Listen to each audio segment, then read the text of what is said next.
Those are fun ladies. Those are fun ladies, man. She was a great. She was awesome. Oh, he loves JD. Oh, gross. How can you not see the fakeness? Oh God, he is eating the boot in its entirety. Joe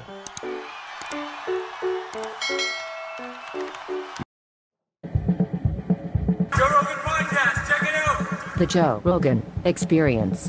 Train by day, Joe Rogan Podcast by night, all day. We're going. All right. How are you, sir? Good, man. How are you doing? Very nice to meet you. Yeah, nice to meet you too. What is it like running for vice president of the United States? How crazy is this experience? It's pretty weird. It's pretty weird. You know, I was just telling you this earlier, but the first time that I've been in a public spot without Secret Service in the room is right now. So I'm like looking around for these guys because I'm used to just having them. It's 3 months, right? So he asked me the Monday of the RNC convention, which I think was June 15th. And I really didn't know that morning. I thought that he was probably going to pick me, but I didn't know for sure. Probably 60-40, basically. And so I had no idea. I get the call around 1 o'clock at Milwaukee time at the RNC convention. I'm hanging out with my kid. Another one of my kids is in the other room asleep because, you know, our kids are young, so they nap still. And he makes this call, and he's like, hey, do you want to be my vice president? I was like, oh. Was it literally just like that?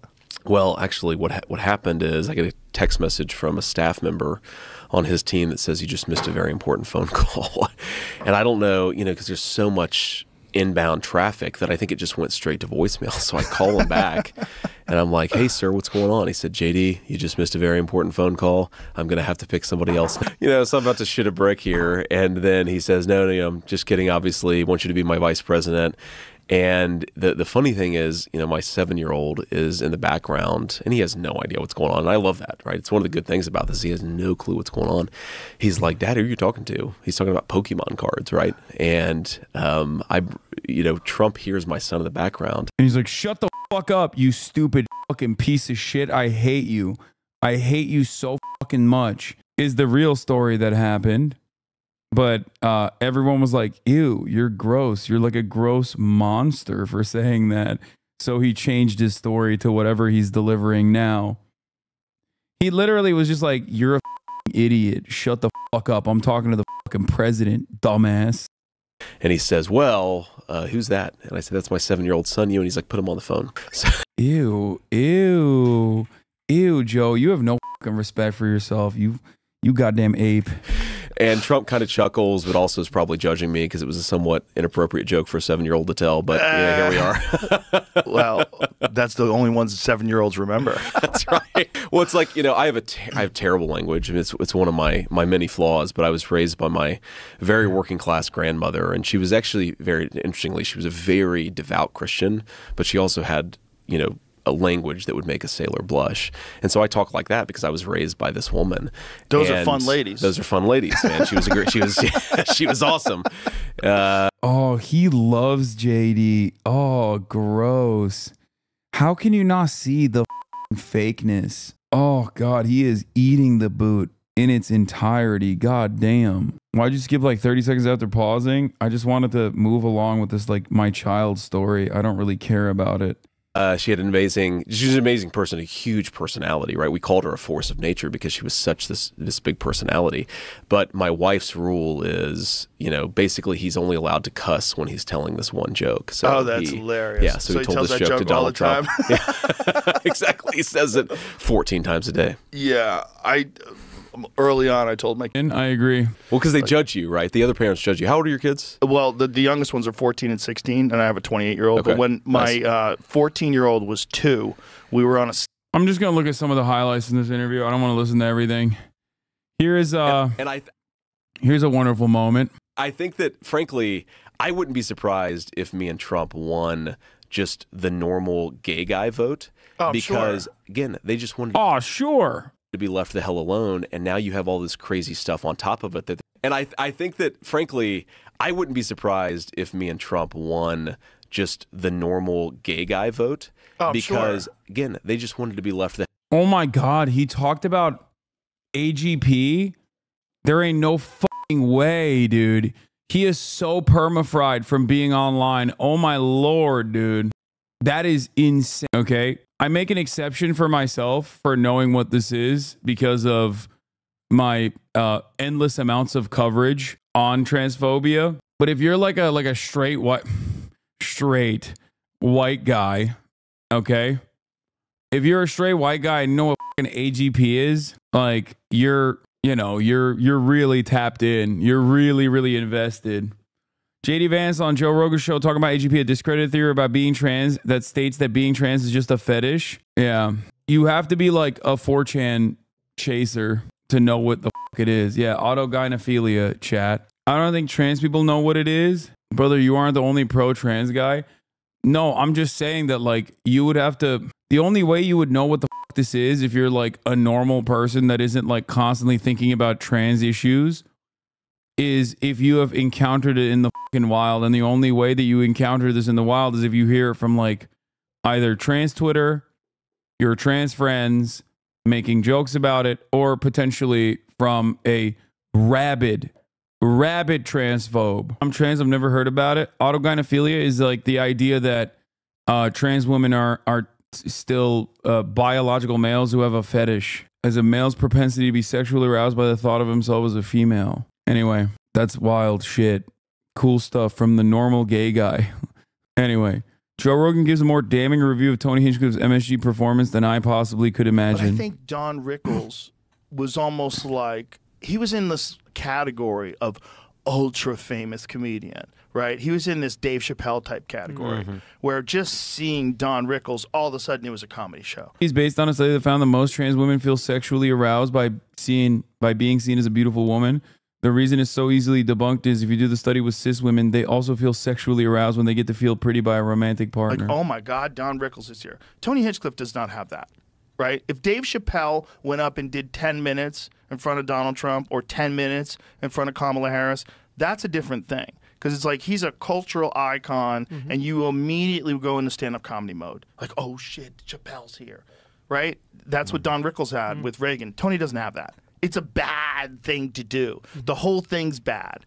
It's like doing a bachelor party. Like when you have to do comedy at bachelor parties, they want whores and cocaine. Why is this guy telling jokes?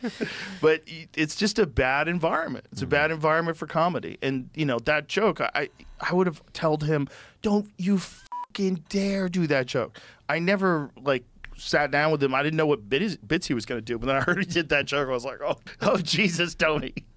Here it comes. I think there are comedians probably who... I think Tony's the wrong type of comedian for that environment. If you had someone 100%. come in who wasn't a roast comedian, who actually made everyone feel good and like you know just who clean could do it? Who could do it and just talk about cultural issues and get everybody to laugh is Jimmy Dore. Jimmy Dore is really good at that. He could do something like... What the dude? Oh my God. Brother, Joe Rogan is going to cook this fucking campaign. Trump heard that and is like, well, time to activate Jimmy Dore now. The trigonometry guys are, I don't know. I'm very annoyed by them. But I think it could be because they're British. Like, they're too British. Like that, because he's so knowledgeable when it comes to politics. He could bridge the gaps.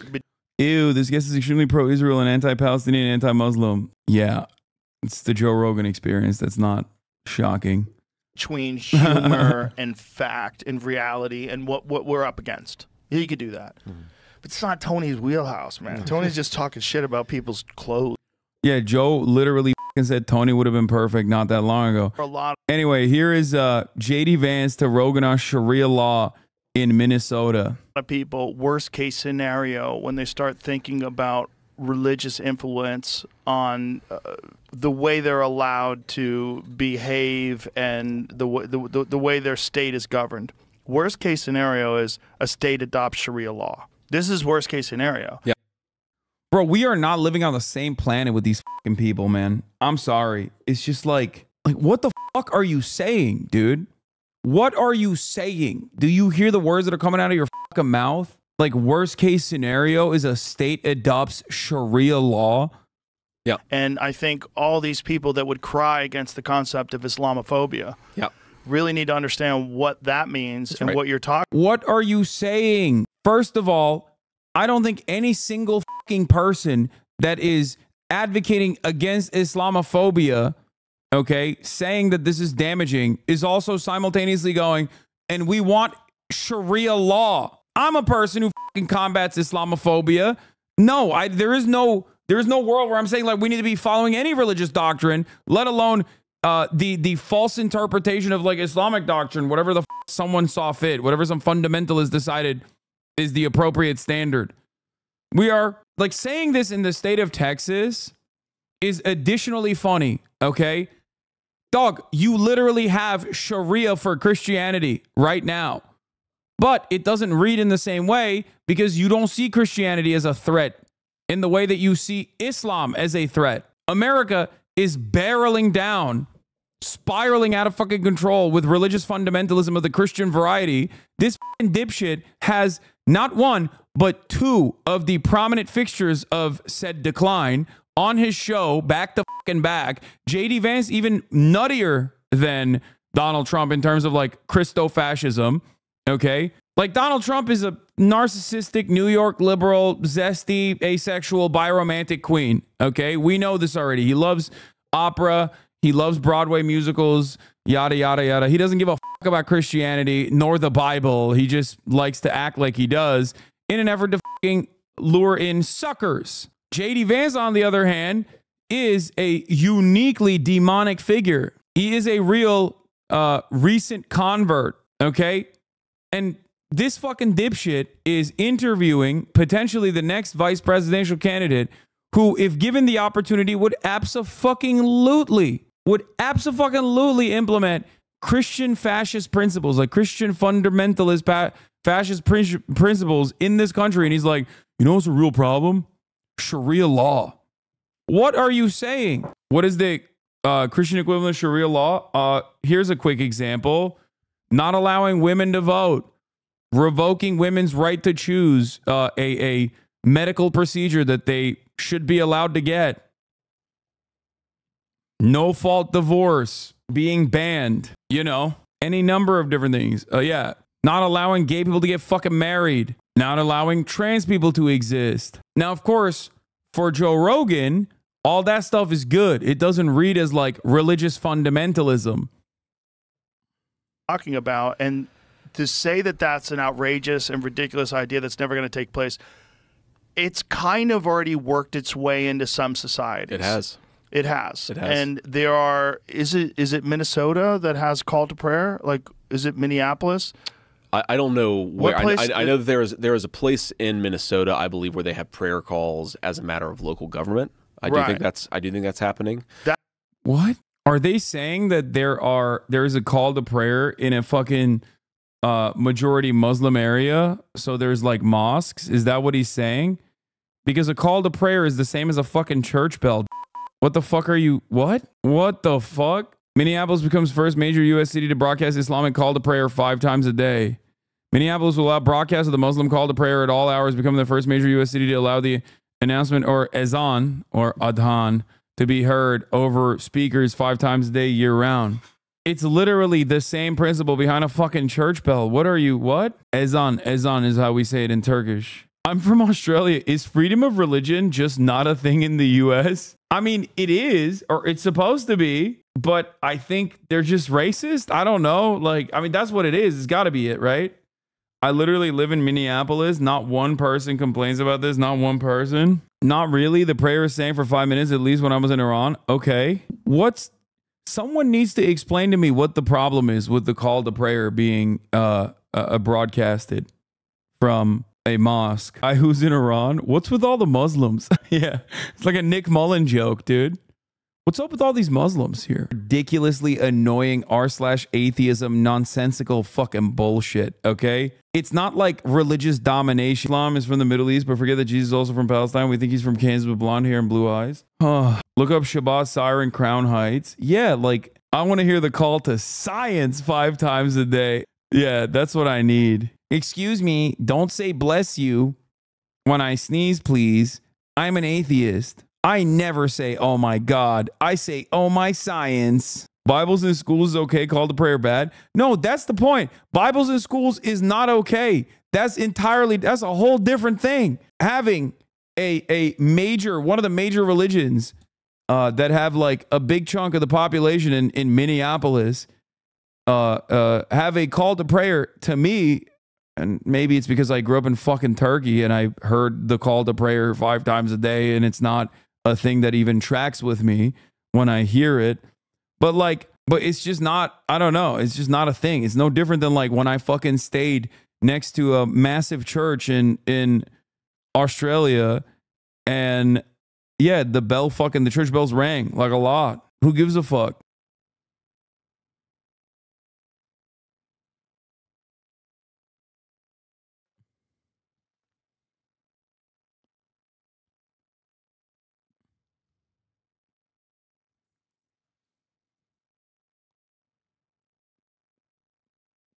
That fucking chatter thinks that when you hear it, they have to pray.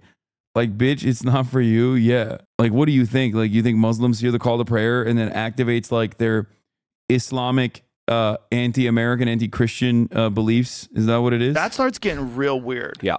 Well, Stuff like that starts getting real weird. And when you have people that are openly saying our goal is, and they've talked about this in Toronto, like activists have said, our goal is to outbreed everyone who is not Muslim. And dude, come on, dude, we have to ban Facebook. We have to get grandpa off Facebook, okay? You're a whole ass man, dude. You got fucking children. You're soon to have grandchildren. Like, what the fuck are you saying? What are you saying? And scares the hell out of voted me. out, and It's very frustrating because, like, Kaya, place. It's very frustrating. Place. Because this is like some direct European style Islamophobia, okay? This is a European version of Islamophobia. It's very, very annoying that we're reaching European levels of Islamophobia. Like we're just biting their shit now. put Sharia law in place. Yeah, that's very scary. Women have to wear burqas. This is how it works. Yeah. What are Well, you and saying? Oh my God. Oh my God. Oh my God. Oh my God. Oh my God. That's JD Vance sitting across from him going, yup. That's what to me is so crazy about some of the hyper left-wing reaction to, the idea that like somehow I want to force every man, woman, and child to go to my church is ridiculous. I just don't want to do that. I've never had any. Brother, you are literally talking about hearing the azan as like Sharia law being implemented in a state. That is precisely the point there. If you don't got no problem with fucking church bells, okay, but you have an issue with a call to prayer, then yeah, you want one thing to exist and then the other not to. This is white people in Dearborn racism. Like, there is no, like, what are you talking about? I mean, even Turkey itself in its entire existence, like, absolutely fucking guts this argument, you know? My mom would laugh at the idea of wearing a hijab, like, straight up. And she wouldn't even laugh. She'd be actually very angry if I suggested that to her. But, like, it's so ridiculous. Like, what do you mean? Oh, yeah, all Muslims are monolith, you know? They would never, every Muslim woman has to wear a hijab. It's like, I think a lot of people don't understand that, like, you know, whether it is a direct consequence of social conditioning or not, like, there are people who choose to do it, okay? What the fuck is it to you? You know what I mean? What is it to you? I don't see you running around ripping that shit off of nuns, you know? The fuck? Who cares? Imagine going to fucking Brooklyn or like the Bronx or whatever, like, and just like ripping the wigs off of like Orthodox Jewish women and being like, no, you are being oppressed. That would be fucking ridiculous. You should go to jail for that. That is a fucking hate crime. Okay? The fuck? Like, what is this? Like, what the fuck is going on?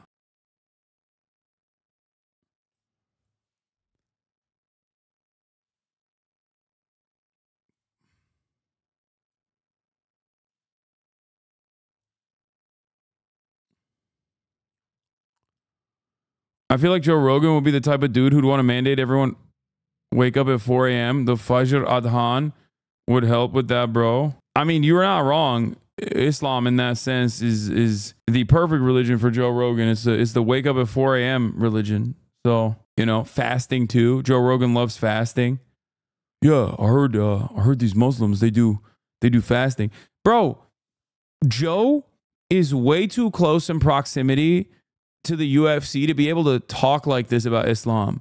It's actually quite alarming that he just does not, like, he has access and I know he respects these people, okay? He has access to some of the top dogs of Islam, including but not limited to literally dudes named Islam, okay? Like, what the fuck? I don't understand this shit. Like, any interest in doing that. But where you see actual real religious tyranny. Are you kidding me, dude? Fucking Dana was at the Trump rallies? Yeah, brother. Also, Dana is one step removed from fucking saying the Shahada. Okay? What do you mean? Right now, the UFC at every fucking, every weight class is about to have a Muslim, Dagestani, or Russian guy be the champion, the belt holder. I don't know if you're aware of this or not. Like, virtually every fucking weight class of the UFC is about to have a Muslim, Dagestani dude, potentially. It's not, it could happen, okay?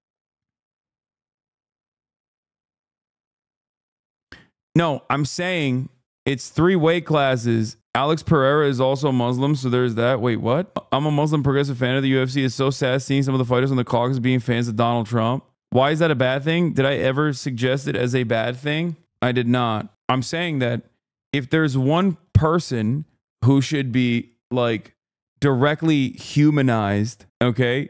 If there's one person who should be directly humanized by being around a shit ton of Muslims, it's people who are close to the UFC, people who are associated with the UFC, Joe Rogan being the guy. So it's like shocking that he's this Islamophobic. He don't look that Islamophobic when he's on stage sitting next to fucking Islam Makhachev or whatever, you know? He doesn't come across like that when he's over there interviewing them like, "Oh my God, what a fantastic fight you put on. What do you have to say to the world?" You know?